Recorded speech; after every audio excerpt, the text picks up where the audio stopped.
मेरे प्यारे आत्मन, क्या तुम्हें पता है कि तुम अभी जिंदा नहीं हो? तुम्हें लगता है कि तुम सांस ले रहे हो, लेकिन तुम सांस ले नहीं रहे। तुम बस सांस को खर्च कर रहे हो। ये जो तुम्हारे भीतर हवा का आना और जाना है, इसे तुमने बहुत हल्का समझ लिया है। तुम्हें लगता है कि ये तो बस एक शारीरिक प्रक्रिया है, फेफड़ों का फूलना और पिचकना है। लेकिन मैं तुमसे कहता हूं, ये सांस तुम्हारे जीवन का सबसे बड़ा रहस्य है।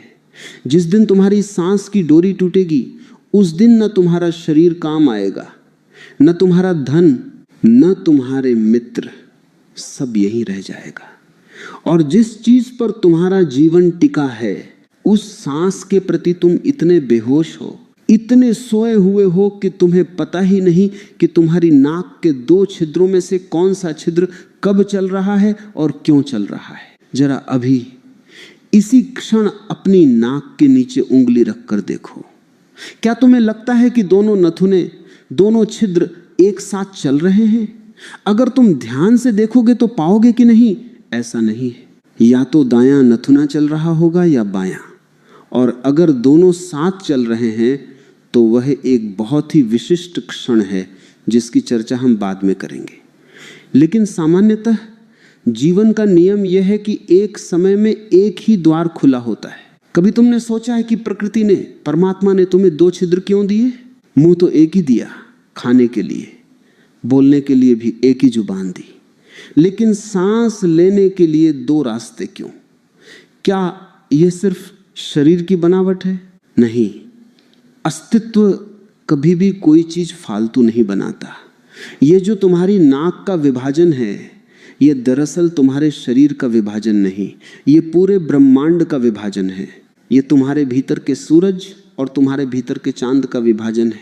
हजारों साल पहले, जब कोई प्रयोगशालाएं नहीं थी, जब कोई माइक्रोस्कोप नहीं था, तब इस देश के दृश्यों ने, उन जागे हुए लोगों ने अपने भीतर डुबकी लगाई और देखा कि हमारा शरीर सिर्फ मांस और मज्जा का ढेर नहीं है।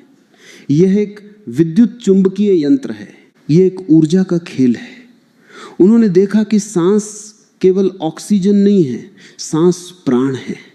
और यह प्राण 2 धाराओं में बहता है। एक धारा गर्म है, एक धारा ठंडी है, एक धारा सूरज है, एक धारा चांद है।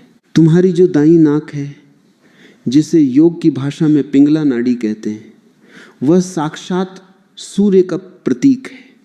सूर्य यानी आग, सूर्य यानी गर्मी, सूर्य यानी ऊर्जा, सूर्य यानी पौरुष। और तुम्हारी जो बाईं नाक है, जिसे ईड़ा नाड़ी कहते हैं, वह साक्षात चंद्रमा का प्रतीक है। चंद्रमा यानी शीतलता, चंद्रमा यानी शांति, चंद्रमा यानी स्त्रैण, चंद्रमा यानी विश्राम। तुमने कभी गौर किया, जब तुम्हें गुस्सा आता है, जब तुम किसी से लड़ने जाते हो, जब तुम कोई भारी पत्थर उठाते हो, तब तुम्हारी सांस अपने आप दाईं तरफ से चलने लगती है। और जब तुम कविता सुन रहे होते हो, जब तुम किसी के प्रेम में होते हो, जब तुम रजाई में दुबक कर सो रहे होते हो, तब तुम्हारी सांस बाईं तरफ से चलने लगती है। ये अपने आप होता है। शरीर का अपना एक ज्ञान है जो तुम्हारे किताबी ज्ञान से बहुत गहरा है। शरीर जानता है कि कब उसे सूरज की जरूरत है और कब उसे चांद की। लेकिन मनुष्य की मुसीबत यह है कि वह अपनी बुद्धिमत्ता के अहंकार में शरीर की इस प्राकृतिक लय को भूल गया है। तुम प्रकृति के साथ नहीं चल रहे, तुम प्रकृति के खिलाफ लड़ रहे हो। और इसी लड़ाई का नाम बीमारी है, इसी लड़ाई का नाम तनाव है। सोचो, तुम्हारे घर में बिजली के 2 तार आते हैं, एक पॉजिटिव और एक नेगेटिव। अगर तुम दोनों को गलत तरीके से जोड़ दो तो क्या होगा? धमाका होगा, शॉर्ट सर्किट होगा। ठीक वैसे ही तुम्हारे शरीर में हो रहा है। तुम न तो सही समय पर खाना खाते हो, न सही समय पर सोते हो, और न ही तुम्हें पता है कि उस वक्त तुम्हारी कौन सी नाक चल रही है। प्रकृति का नियम बड़ा अद्भुत है। हर 1 घंटे में या 1.25 घंटे में तुम्हारे शरीर का गियर बदलता है।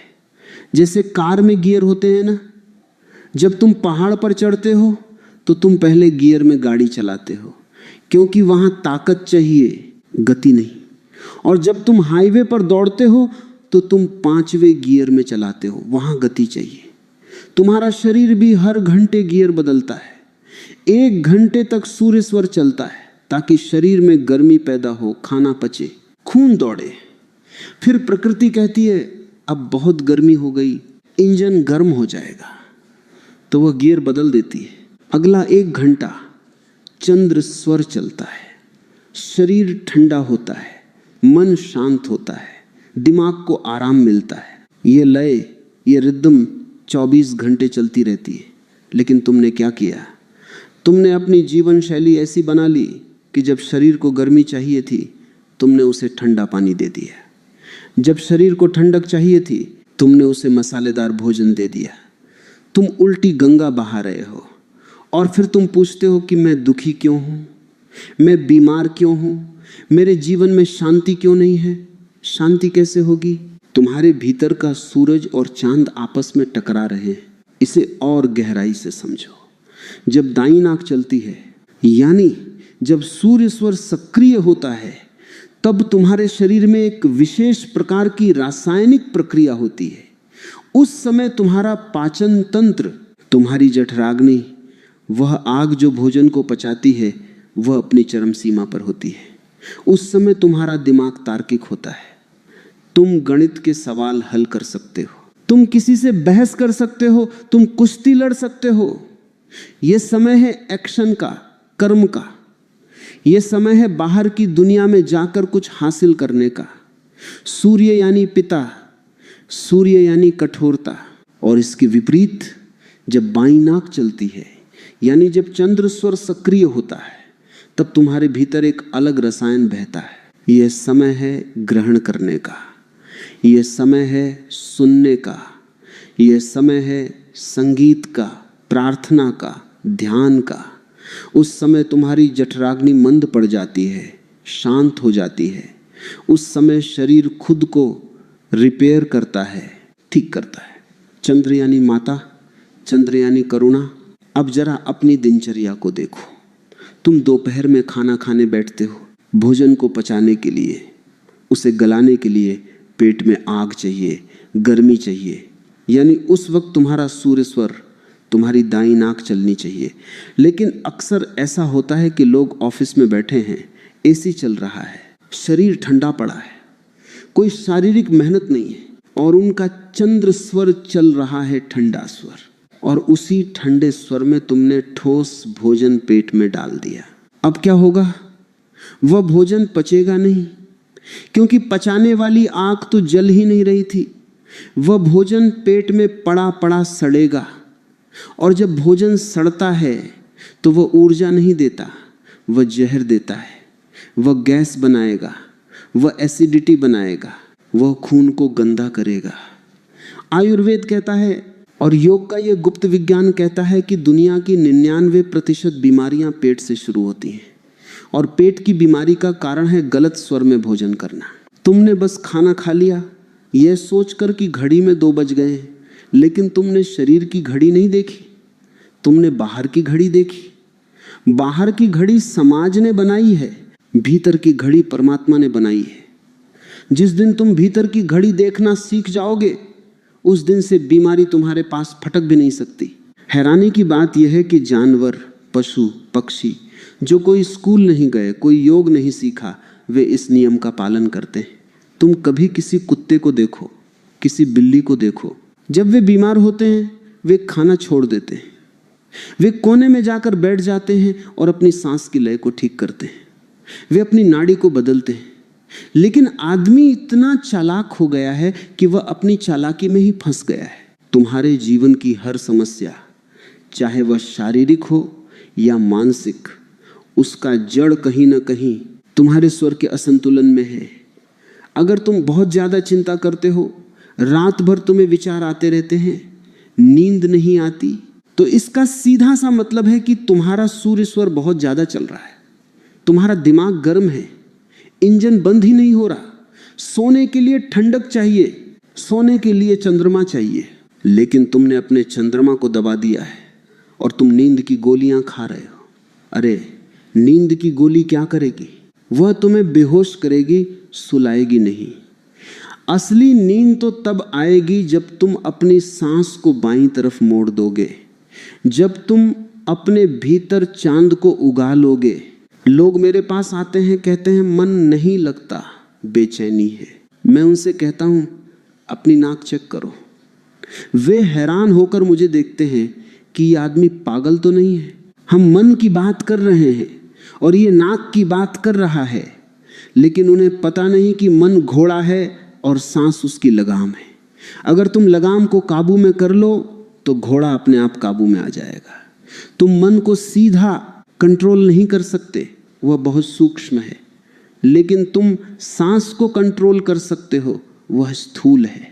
ये जो स्वर विज्ञान है जिसे शिव ने पार्वती को सुनाया था, ये कोई पूजा पाठ की विधि नहीं है, ये शुद्ध विज्ञान है। ये तुम्हारे शरीर का मैनुअल है। जब तुम कोई नई मशीन खरीदते हो तो उसके साथ एक मैनुअल आता है ना, किसे कैसे चलाना है, इसमें कौन सा तेल डालना है, इसे कब बंद करना है। परमात्मा ने तुम्हें इतना कीमती शरीर दिया, लेकिन तुमने उसका मैनुअल कभी पढ़ा ही नहीं। तुम बस बटन दबाए जा रहे हो, उल्टे सीधे। एक और गहरा रहस्य समझो, तुम्हारे मस्तिष्क के दो हिस्से हैं, दायां मस्तिष्क और बायां मस्तिष्क। विज्ञान ने अब जाकर यह खोजा है, लेकिन योग इसे 5000 साल से चिल्ला कर कह रहा है। तुम्हारा जो दायां मस्तिष्क है वह शरीर के बाएं हिस्से को कंट्रोल करता है, और जो बायां मस्तिष्क है वह दाएं हिस्से को। ये क्रॉस कनेक्शन है। जब तुम्हारी दाईं नाक चलती है तो तुम्हारा बायां मस्तिष्क सक्रिय होता है। बायां मस्तिष्क यानी गणित, तर्क, भाषा, विज्ञान, हिसाब किताब, ये दुनियादारी का मस्तिष्क है। और जब तुम्हारी बायां नाक चलती है तो तुम्हारा दायां मस्तिष्क सक्रिय होता है। दायां मस्तिष्क यानी चित्रकारी, संगीत, भावनाएं, अंतर्ज्ञान, प्रेम, ये रूहानी मस्तिष्क है। अब तुम समझो कि तुम गलती कहाँ करते हो। तुम जब ध्यान करने बैठते हो या पूजा करने बैठते हो तो तुम चाहते हो कि शांति मिले, लेकिन उस वक्त अगर तुम्हारी दाईं नाक चल रही है तो तुम्हारा लॉजिकल दिमाग, तुम्हारा तर्क करने वाला दिमाग चालू है। वह तुम्हें शांति से बैठने नहीं देगा। वह हिसाब लगाएगा कि कल क्या करना है, दुकान पर क्या हुआ, किसने क्या कहा। तुम आंख बंद करके बैठे हो लेकिन भीतर बाजार चल रहा है। क्यों? क्योंकि तुमने गलत समय चुना। अगर तुम ध्यान करना चाहते हो तो पहले यह सुनिश्चित करो कि तुम्हारा चंद्र स्वर चल रहा हो। जैसे ही चंद्र स्वर चलेगा तर्क विदा हो जाएगा, विचार शांत हो जाएंगे और तुम डूब सकोगे। और इसका उल्टा भी उतना ही सच है। तुम किसी मीटिंग में गए हो, तुम्हें कोई महत्वपूर्ण निर्णय लेना है, तुम्हें सौदा करना है, और उस वक्त अगर तुम्हारा चंद्र स्वर चल रहा है तो तुम भावुक हो जाओगे। तुम घाटे का सौदा कर लोगे। तुम दिल से सोचोगे, दिमाग से नहीं। और व्यापार दिल से नहीं होता, व्यापार दिमाग से होता है।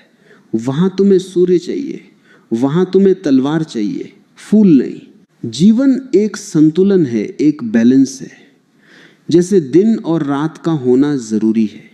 अगर सिर्फ दिन ही दिन हो तो तुम जल जाओगे, थक जाओगे। अगर सिर्फ रात ही रात हो तो तुम सोए रह जाओगे, जीवन में कोई प्रगति नहीं होगी। वैसे ही तुम्हारे भीतर सूर्य और चंद्र का संतुलन जरूरी है। जो व्यक्ति हमेशा सूर्य स्वर में जीता है वह क्रोधी हो जाता है, हिंसक हो जाता है, उसे अल्सर हो जाता है, उसे हाई ब्लड प्रेशर हो जाता है।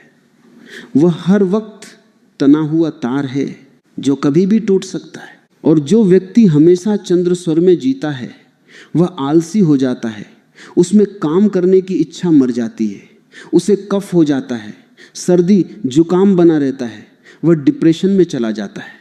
स्वस्थ मनुष्य वह है, योगी वह है जिसका स्वर समय और परिस्थिति के हिसाब से बदलता रहे। जब खाने की थाली सामने आए तो सूर्य आ जाए, जब बिस्तर पर लेटे तो चांद आ जाए, जब काम करें तो सूर्य हो, जब आराम करें तो चांद हो। जो इस लय के साथ नाचता है वही असली जीवन जीता है, बाकी लोग तो बस घिसट रहे हैं। तुमने देखा होगा कई बार तुम्हें बिना किसी कारण के बेचैनी होती है। सब कुछ ठीक है, घर में सुख है, जेब में पैसा है, लेकिन भीतर कुछ खटक रहा है। वह खटक और कुछ नहीं, वह तुम्हारा स्वर है जो प्रकृति के साथ तालमेल में नहीं है। मान लो बाहर बारिश हो रही है, मौसम ठंडा है और तुम्हारे भीतर भी चंद्र स्वर चल रहा है, तो शरीर में बहुत ज्यादा ठंडक हो जाएगी, कफ बढ़ जाएगा। ऐसे समय में तुम्हें सूर्य स्वर की जरूरत थी, ताकि बाहर की ठंडक को भीतर की गर्मी से बैलेंस किया जा सके। ये विज्ञान इतना गहरा है कि इससे तुम अपनी मृत्यु के समय को भी जान सकते हो, और चाहो तो उसे थोड़ा टाल भी सकते हो, लेकिन वह बहुत आगे की बात है। अभी तो तुम्हें जीना ही नहीं आ रहा। मरने की बात तो छोड़ ही दो, पहले जीना तो सीख लो। तुम्हारे भीतर जो ये दो धाराएं बह रही हैं, गंगा और यमुना, ईड़ा और पिंगला, इनके बीच में एक तीसरी धारा भी है, सरस्वती, जिसे सुषुम्ना कहते हैं। ये वह अवस्था है जब दोनों नाक बराबर चलती हैं। ये दिन में बहुत कम समय के लिए होता है। अक्सर जब स्वर बदलता है, जब गियर शिफ्ट होता है, सूर्य से चंद्र या चंद्र से सूर्य, तो बीच में कुछ पलों के लिए, कभी कभी कुछ मिनटों के लिए दोनों स्वर बराबर चलते हैं। वह समय सांसारिक कार्यों के लिए सबसे बुरा समय है। अगर उस समय तुम खाना खाओगे तो बिल्कुल नहीं पचेगा। अगर उस समय तुम कोई शुभ कार्य शुरू करोगे तो उसमें बाधा आएगी, क्योंकि उस समय शरीर कंफ्यूज्ड होता है, वह चौराहे पर खड़ा होता है। लेकिन वही समय ध्यान के लिए सबसे उत्तम है। वही वह क्षण है जब तुम संसार से निकलकर परमात्मा में प्रवेश कर सकते हो, क्योंकि जब दोनों स्वर बराबर चलते हैं तो ऊर्जा न तो दाएं जाती है न बाएं, वो सीधे ऊपर उठती है। रीढ़ की हड्डी के बीचों बीच, उसी को कुंडलिनी का जागरण कहते हैं। लेकिन तुम उस कीमती पल को गंवा देते हो। तुम उस वक्त अखबार पढ़ रहे होते हो या टीवी देख रहे होते हो। एक योगी उस पल का इंतजार करता है, जैसे कोई प्यासा बारिश का इंतजार करता है। तो मेरे प्रिय, ये समझ लो कि तुम्हारा शरीर एक ब्रह्मांडीय वाद्य है। अगर तुम इसे सही से नहीं बजाओगे तो इसमें से संगीत नहीं, शोर पैदा होगा। और अभी तुम्हारा जीवन एक शोर बन गया है। बीमारियों का शोर, चिंताओं का शोर, शिकायतों का शोर। तुमने कभी सोचा है कि क्यों कुछ लोग बहुत कम खाते हैं फिर भी मोटे होते जाते हैं, और कुछ लोग बहुत खाते हैं फिर भी दुबले रहते हैं? डॉक्टर तुम्हें कैलोरी का गणित समझाएंगे, लेकिन असली गणित स्वर का है। अगर तुम चंद्र स्वर में, ठंडे स्वर में खाना खाओगे तो शरीर का मेटाबॉलिज्म धीमा होगा। खाना ऊर्जा बनने की बजाय चर्बी बनेगा। तुम पानी भी पियोगे तो वह घी जैसा काम करेगा। और अगर तुम सूर्य स्वर में खाना खाओगे तो तुम पत्थर भी पचा जाओगे। आजकल जिम जाने का बड़ा फैशन है। लोग सुबह सुबह उठकर दौड़ रहे हैं, लोहा उठा रहे हैं। अच्छी बात है, लेकिन अगर तुम जिम में पसीना बहा रहे हो और तुम्हारी बाईं नाक चल रही है तो तुम अपने दिल पर बहुत बड़ा बोझ डाल रहे हो। चंद्रस्वर शरीर को आराम देना चाहता है और तुम उसे जबरदस्ती दौड़ा रहे हो। इससे दिल का दौरा पड़ने का खतरा बढ़ जाता है। तुमने सुना होगा, बहुत फिट लोग जो रोज जिम जाते थे अचानक गिर पड़े और मर गए। क्यों? क्योंकि उन्होंने शरीर की नहीं सुनी, उन्होंने बस अपनी जिद पूरी की। व्यायाम हमेशा सूर्य स्वर में होना चाहिए, जब शरीर में गर्मी हो, ताकत हो। ये कोई अंधविश्वास नहीं है, तुम इसे खुद परख सकते हो। ये विज्ञान प्रयोग का विज्ञान है, विश्वास का नहीं। मैं नहीं कहता कि मेरी बात मान लो, मैं कहता हूं जांचो।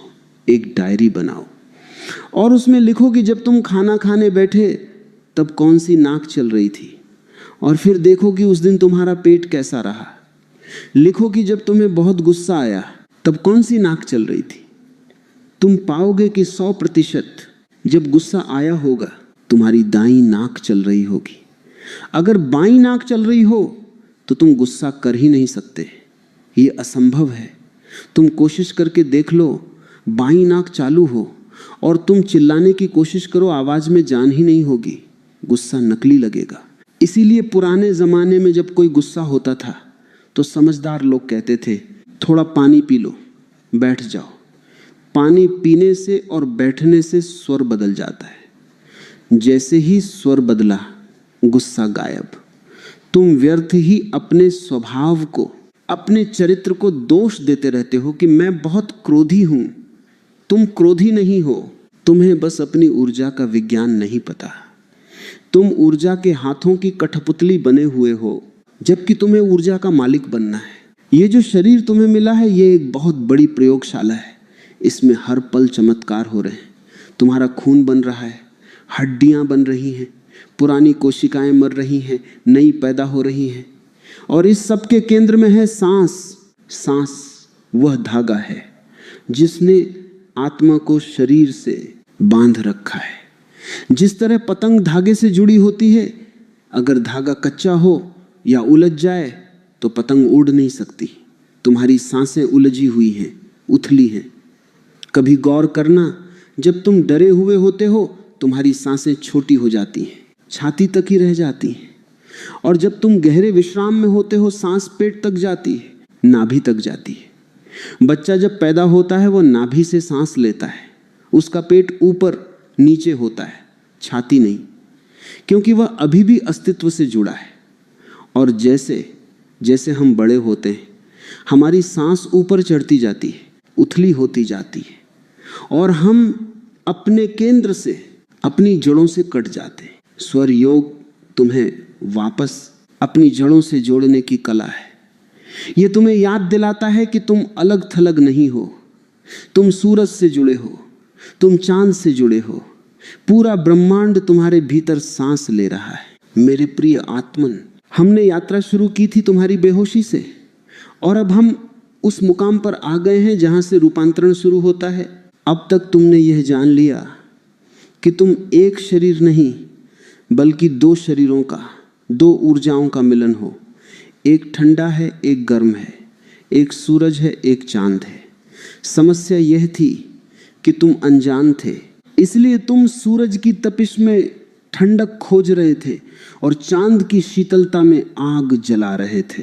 अब सवाल यह है कि इस ज्ञान का करना क्या है। ज्ञान अगर सिर्फ दिमाग में रह जाए तो वह बोझ है। ज्ञान जब आचरण में उतरता है तब वह मुक्ति बनता है। तुम मुझसे पूछ सकते हो कि ओशो, ये तो समझ आ गया कि खाना खाते वक्त सूर्य स्वर चलना चाहिए और पानी पीते वक्त चंद्र स्वर, लेकिन अगर उस वक्त उल्टा स्वर चल रहा हो तो हम क्या करें? क्या हम खाना छोड़ दें? क्या हम प्यासे बैठे रहें? नहीं, जीवन रुकने का नाम नहीं है। योग तुम्हें बंधनों में नहीं बांधता, वह तुम्हें बंधनों से मुक्त करता है। यहीं पर स्वर योग का सबसे कीमती खजाना तुम्हारे काम आता है, स्वर को बदलने की कला। तुम प्रकृति के गुलाम नहीं हो। अगर प्रकृति ने गियर नहीं बदला तो तुम्हारे पास वह चाबी होनी चाहिए जिससे तुम खुद गियर बदल सको।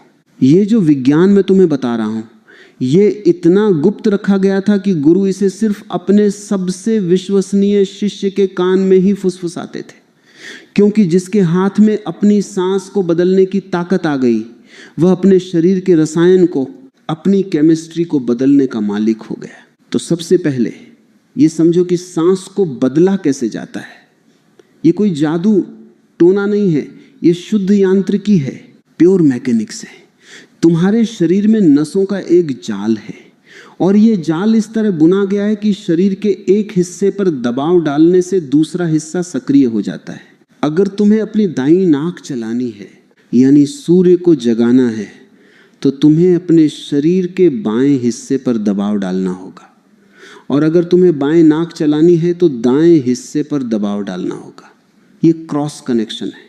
जैसा मैंने पहले बताया था, मान लो तुम भोजन की थाली पर बैठे हो, बहुत भूख लगी है, लेकिन तुमने चेक किया और पाया कि तुम्हारी बाईं नाक चल रही है, चंद्र स्वर चल रहा है। अब अगर तुम इसी स्वर में भोजन करोगे तो वह जहर बनेगा। तो तुम्हें क्या करना है? बस अपनी बाईं करवट लेट जाओ, या अगर कुर्सी पर बैठे हो तो अपने बाएं हाथ की बगल के नीचे कुर्सी का हत्था या कोई तकिया जोर से दबा लो। बाएं तरफ दबाव पड़ते ही तुम देखोगे कि चमत्कार घटित हो रहा है। 2 या 3 मिनट के भीतर तुम्हारी सांस बाईं से बदलकर दाईं तरफ आ जाएगी, तुम्हारा सूर्य जाग जाएगा, तुम्हारी जठराग्नि प्रज्वलित हो जाएगी। अब तुम भोजन करो, अब ये भोजन अमृत बनेगा। ऋषि मुनि जब तपस्या करते थे तो तुमने देखा होगा उनके पास एक बैरागी या योग दंड होता था। एक छोटी सी लकड़ी की छड़ी जिसे वे अपनी बगल में फंसा कर रखते थे। लोग सोचते हैं कि वह शायद हाथ टिकाने के लिए है, नहीं, वह उनका स्विच था। अगर उन्हें ध्यान में जाना होता था और उनका मन बहुत चंचल होता, सूर्य स्वर चल रहा होता, तो वे उस दंड को दाईं बगल में फंसा लेते थे। दाईं तरफ दबाव पड़ते ही सूर्य बंद हो जाता और चंद्र चालू हो जाता। मन शांत, विचार शांत, वे समाधि में चले जाते। इतनी सरल सी बात, लेकिन प्रभाव इतना गहरा। अब इस कीमिया को अपने पूरे दिन में उतारो, सुबह उठने से लेकर रात को सोने तक। जब तुम सुबह सोकर उठते हो तो सबसे पहले क्या करते हो? अलार्म बंद करते हो और भागते हो। यही तुम दिन की पहली गलती करते हो। सुबह आंख खुलते ही बिस्तर छोड़ने से पहले अपनी नाक चेक करो, देखो कि कौन सा स्वर चल रहा है। जो स्वर चल रहा है उसी तरफ का हाथ पहले अपने चेहरे पर फेरो, उसी तरफ का पैर पहले जमीन पर रखो। यह अंधविश्वास नहीं है। इसका मतलब है कि तुम शरीर के प्रवाह के साथ बहना शुरू कर रहे हो। अगर दायां स्वर चल रहा है और तुमने दायां पैर जमीन पर रखा तो तुम्हें दिन भर ऊर्जा की कमी महसूस नहीं होगी। तुम्हारा शरीर और ब्रह्मांड एक लय में आ गए। फिर आता है स्नान, नहाना। बहुत से लोग शिकायत करते हैं कि उन्हें नहाने के बाद सर्दी लग जाती है या वे सुस्त महसूस करते हैं। जब तुम ठंडे पानी से नहाते हो तो शरीर को गर्मी चाहिए ताकि वह तापमान को संतुलित कर सके। यानी नहाते वक्त अगर तुम्हारा सूर्य स्वर चल रहा हो तो तुम्हें ठंड नहीं लगेगी, तुम तरोताजा महसूस करोगे। लेकिन अगर चंद्र स्वर में ठंडे पानी से नहा लिए तो कफ बिगड़ जाएगा। इसलिए पुराने लोग कहते थे कि नहाने से पहले थोड़ा तेल मालिश कर लो या थोड़ा व्यायाम कर लो। क्यों? ताकि मेहनत से सूर्य स्वर चालू हो जाए। अब बात करते हैं भोजन की, क्योंकि भोजन ही तुम्हारा ईंधन है। मैंने कहा था कि भोजन सूर्य स्वर में करना है, लेकिन बात यहीं खत्म नहीं होती। भोजन करने के बाद क्या करना है? अक्सर लोग खाने के बाद तुरंत काम पर लग जाते हैं या सो जाते हैं। दोनों गलत हैं। भोजन के बाद कम से कम 10-15 मिनट वज्रासन में बैठना या बाईं करवट लेटना बहुत जरूरी है। जब तुम बाईं करवट लेटते हो तो अपने आप तुम्हारी दाईं नाक ऊपर की तरफ होती है और खुल जाती है। पाचन की भट्टी पूरी ताकत से जलने लगती है। जो लोग खाने के बाद तुरंत बाईं करवट लेटकर 10 मिनट विश्राम करते हैं, उन्हें जीवन भर पेट की बीमारी नहीं हो सकती, यह गारंटी है। और पानी इसका ठीक उल्टा है। पानी शीतलता है। पानी को हमेशा चंद्र स्वर में पीना चाहिए। अगर तुम धूप से आए हो, पसीने में हो, सूर्य स्वर चल रहा है और तुमने गटागट ठंडा पानी पी लिया तो समझो तुमने अपने सिस्टम को झटका दिया है। ये वैसा ही है जैसे जलते हुए तवे पर पानी डालना। छन्न से आवाज आती है और तवा टेढ़ा हो जाता है। तुम्हारा लीवर, तुम्हारी किडनी भी ऐसे ही टेढ़े हो रहे हैं। रुको, पहले छांव में बैठो, नाक को चंद्र स्वर पर आने दो। जब सांस ठंडी हो जाए तब पानी पियो। वह पानी अमृत लगेगा। जीवन का एक और बहुत महत्वपूर्ण पहलू है काम और विश्राम। दुनिया में 2 तरह के काम हैं। एक वे जिनमें शारीरिक मेहनत लगती है, जिनमें संघर्ष है, जिनमें तर्क है, गणित है, दुनियादारी है, जैसे व्यापार करना, सौदा करना, खेल खेलना, व्यायाम करना, किसी से बहस करना, कोर्ट कचहरी का काम। ये सब हार्ड काम है। इन सब कामों के लिए तुम्हें सूर्य की ऊर्जा चाहिए। अगर तुम ठंडे स्वर में यानी चंद्र स्वर में सौदा करने जाओगे तो तुम हार जाओगे। सामने वाला तुम पर हावी हो जाएगा, क्योंकि उस वक्त तुम रिसीविंग मोड में हो, लेने के मूड में हो, देने या लड़ने के नहीं।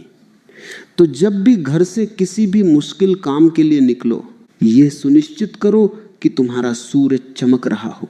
और दूसरे तरह के काम है सौम्य काम, जैसे गाना सुनना, कविता लिखना, पेंटिंग बनाना, अपनों के साथ प्रेम से बात करना, पत्नी या बच्चों के साथ खेलना, ध्यान करना, मंदिर जाना।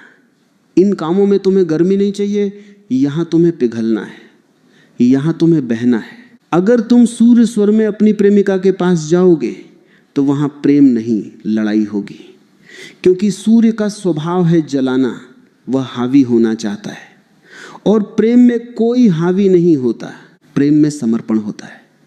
तो प्रेम के क्षणों में, शांति के क्षणों में तुम्हारा चंद्र स्वर चलना चाहिए। तुमने देखा होगा कई बार पति पत्नी में बिना बात के झगड़ा होता है, कोई बड़ा कारण नहीं होता, बस मूड खराब होता है। वह मूड और कुछ नहीं, गलत स्वर का चलना है। अगर पति काम से आया है, थका हुआ है, उसका सूर्य स्वर चल रहा है, क्योंकि वह काम करके आया है। और पत्नी घर पर थी, उसका भी किसी कारण से सूर्य स्वर चल रहा है, तो दो सूरज टकराएंगे, विस्फोट तो होना ही है। समझदार व्यक्ति वो है जो देखे कि सामने वाले का कौन सा स्वर चल रहा है और अपना कौन सा चल रहा है। अगर दोनों आग उगल रहे हैं तो चुप हो जाओ, थोड़ी देर रुको, पानी पियो, स्वर बदलो, जब चांद निकल आए तब बात करो। अब एक बहुत ही संवेदनशील और महत्वपूर्ण विषय, नींद। आज की दुनिया की सबसे बड़ी बीमारी अनिद्रा है। लोग बिस्तर पर करवटें बदलते रहते हैं, लेकिन नींद कोसों दूर है, विचार रुकते ही नहीं। क्यों? क्योंकि तुम्हारा पिंगला, तुम्हारा सूर्य अभी भी जाग रहा है। सोने के लिए शरीर का ठंडा होना जरूरी है, दिमाग का शून्य होना जरूरी है, और वह सिर्फ चंद्र स्वर में हो सकता है। तो अगर तुम्हें नींद नहीं आ रही तो अपनी जांच करो। तुम पाओगे कि तुम्हारी दाईं नाक चल रही है। अब तुम्हें क्या करना है? बस दाईं करवट लेट जाओ। याद रखो, नियम उल्टा है। दाईं करवट लेटने से बाईं नाक चालू होगी, तो दाईं करवट लेट जाओ, गुरुत्वाकर्षण अपना काम करेगा। कुछ ही मिनटों में तुम्हारी सांस बाईं तरफ से बहने लगेगी, तुम्हारे दिमाग की नसों में शीतलता दौड़ने लगेगी, विचार अपने आप विदा होने लगेंगे, और तुम एक गहरी स्वप्न रहित नींद में डूब जाओगे। और जिन लोगों को बहुत सुस्ती आती है, उठने का मन नहीं करता, डिप्रेशन जैसा लगता है, उनके साथ उल्टा है। उनका चंद्र स्वर बहुत ज्यादा चल रहा है। वे हर वक्त सोए से हैं। उन्हें चाहिए कि वे जानबूझकर अपने सूर्य को जगाएं। वे बाईं करवट लेटें, वे प्राणायाम करें, वे सूर्य भेदन करें। सिर्फ दाईं नाक से सांस लेना और दाईं से ही छोड़ना, इससे उनके भीतर ऊर्जा का संचार होगा। डिप्रेशन की दवा तुम्हारे भीतर है, बस तुम्हें डोज लेनी नहीं आती। लेकिन मेरे प्रिय, इन दो किनारों सूर्य और चंद्र के अलावा एक बीच की धारा भी है, जिसका जिक्र मैंने पिछले भाग में किया था, सुषुम्ना। यह सबसे खतरनाक और सबसे कीमती अवस्था है, जब सांस न दाईं से चले न बाईं से, बल्कि दोनों से बराबर चले। ये अक्सर संधिकाल में होता है। सुबह जब रात और दिन मिल रहे होते हैं, और शाम को जब दिन और रात मिल रहे होते हैं। इसलिए हिंदू धर्म में इन दो समयों पर पूजा, पाठ, संध्या, वंदन का विधान है। जब सुषुम्ना चलती है तो सांसारिक काम के लिए यह समय शून्य है। इस वक्त अगर तुम कोई व्यापार शुरू करोगे तो वह डूब जाएगा। अगर तुम यात्रा पर निकलोगे तो कष्ट होगा, क्योंकि इस वक्त प्रकृति कह रही है ठहरो, बाहर मत जाओ, भीतर आओ। यह समय ध्यान का है, यह समय समाधि का है। सुषुम्ना का मतलब है कि अब ऊर्जा रीढ़ की हड्डी के माध्यम से सीधे ऊपर उठना चाहती है, वह सहस्रार तक जाना चाहती है। लेकिन तुम उस वक्त भी बाहर की दुनिया में उलझे रहते हो। योग कहता है कि जैसे ही तुम्हें महसूस हो कि दोनों नाक चल रही हैं, सब काम छोड़ दो। चाहे तुम दुकान पर हो, चाहे दफ्तर में, बस 5 मिनट के लिए आंख बंद कर लो और उस संतुलन को, उस शांति को पी लो। उस 5 मिनट में तुम्हें जो आनंद, जो ऊर्जा मिलेगी, वह 24 घंटे सोने से भी नहीं मिल सकती। वह साक्षात परमात्मा का मिलन है। सुषुम्ना वह द्वार है जहां से तुम इस नश्वर शरीर से निकलकर अमृता की तरफ झांकते हो। लोग कहते हैं कि किस्मत खराब है। मैं कहता हूं किस्मत जैसी कोई चीज नहीं होती। यह सब स्वर का खेल है। जो आदमी स्वर को साध लेता है वह काल को साध लेता है। ज्योतिष शास्त्र भी कहता है कि अगर तुम किसी ज्योतिषी के पास अपना हाथ दिखाने जाओ और उस वक्त उसका सुषुम्ना स्वर चल रहा हो, तो वह जो भी भविष्यवाणी करेगा वह गलत होगी, क्योंकि वह खुद शून्य में है, उसका तर्क काम नहीं कर रहा। और अगर तुम किसी काम के लिए जाओ और तुम्हारा चंद्र स्वर चल रहा हो जबकि वहां लड़ाई होनी है, तो तुम पिट कर आओगे। ये जागरूकता ही स्वर योग है। तो अब तुम्हें क्या करना है? आज से, अभी से एक प्रयोग शुरू करो। इसे एक खेल की तरह लो, गंभीरता से नहीं। ओशो कभी गंभीरता की बात नहीं करते। गंभीरता बीमारी है।